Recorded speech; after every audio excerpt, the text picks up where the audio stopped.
Kamano George Bati, mokwongo kuom atamalo anyalo miye 65 kuom 100.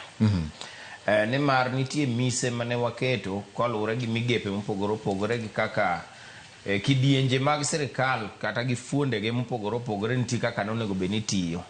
To ahinya to molire to gi ratiro mar oganda.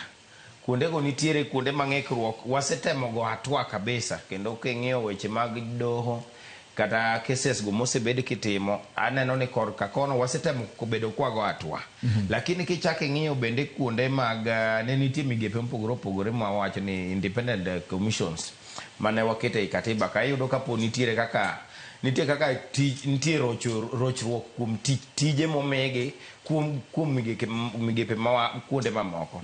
For example, king'iyo kata wawuoyo for example wawach ni National Land Commission kata National Police Commission, iyudo ni samoro pod executive nitie kaka bedo gi interference, magi are independent commissions. Koro kuondego iyudo ka mise manoketi ok en mise motegno.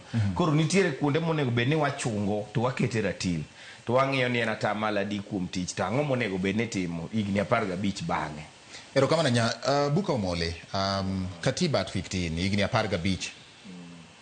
Mokwongo higni 15 kosebedo gi bench mar 2010. Aparo ni wanyalo kawo